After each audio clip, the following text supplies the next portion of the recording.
Perkenalkan, nama saya Bung Mulyadi dengan NIM L0212011042 dari Prodi Manajemen Sumber Daya Perairan.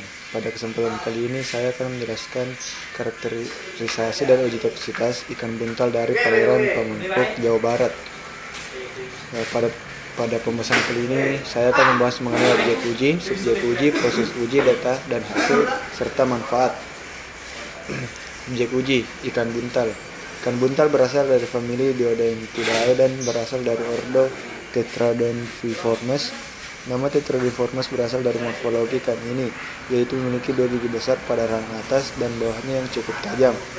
Ikan ini banyak ragamnya di perairan tropis, tidak umum ada di perairan subtropis maupun di perairan dingin. Di Asia, ikan buntal menyebar di Jepang, India, Birma, Thailand, Singapura, dan Filipina. Di Indonesia sendiri, ikan buntal tersebar di seluruh perairan seperti Pulau W, Jakarta, Karawang, Subang, Cilacap, Semarang, Surabaya, Madura, Kalimantan, Pamangkat, Singkawang, Pontianak, Sungai Kapuas, Banjarmasin, dan Sungai Mahakam.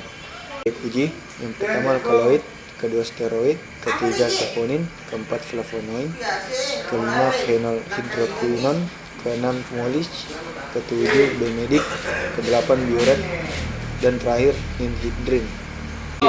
Uji toksisitas ekstrak sampel dilakukan dengan menentukan nilai lethal concentration menggunakan larva udang Artemisalina yang mengacu pada metode Meyer et al. 1982.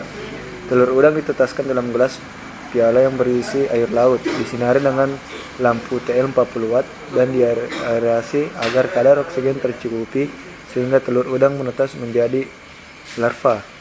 Penetasan dilakukan selama 48 jam. Selama 1 mili air laut yang mengandung larva udang sebanyak 10 ekor dipipet, kemudian dimasukkan ke dalam wadah uji. Ditambahkan larutan ekstrak sampel yang akan diuji masing-masing sebanyak 1 mili, sehingga konsentrasi larutan ekstrak sampel yang akan diuji masing-masing sebanyak 1 mili. Sehingga konsentrasi akhir dalam wadah uji adalah 10, 100, 500, dan 1000 ppm. Untuk setiap konsentrasi dilakukan 3 kali pengulangan. Untuk kontrol dilakukan tanpa penambahan sampel larutan, dibiarkan selama 24 jam. Kemudian dihitung jumlah larva yang mati dan ditentukan persen mortalitasnya. Data mortalitas dianalisis dengan menggunakan analisis probit untuk menentukan harga LC50.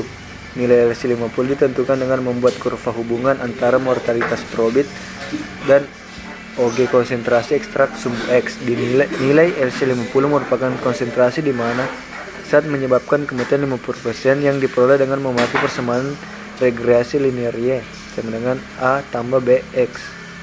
Suatu saat dikatakan aktif atau toksik bila nilai LC50 kurang dari 1000 ppm untuk ekstrak dan kurang dari 30 ppm untuk satu senyawa. Adapun data dan hasil penelitian menunjukkan bahwa sampel ikan buntal memiliki kadar racun yang tinggi. Menurut Meyer et al. Suatu saat dianggap sangat toksik jika nilai LC50 1000 ppm. Organ Hispidus ovarium dari Arotron memiliki nilai LC50 paling rendah yaitu 29,65 ppm. Tingkat toksisitas ikan buntal bervariasi tergantung pada jenis organ tubuh, geografi, musim, dan jenis kelamin.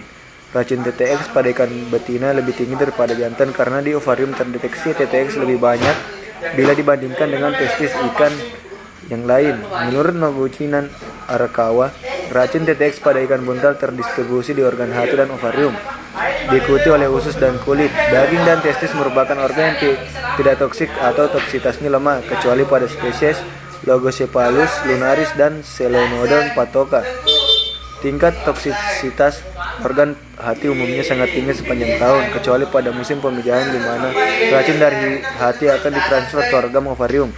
Racun TTX pada telur yang dipindahkan dari ovarium berfungsi untuk melindungi telur dari predator.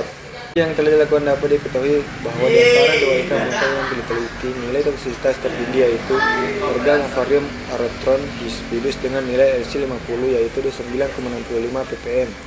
Kandungan kimia dari ovarium ini yaitu alkaloid, karbohidrat, dan asam amino.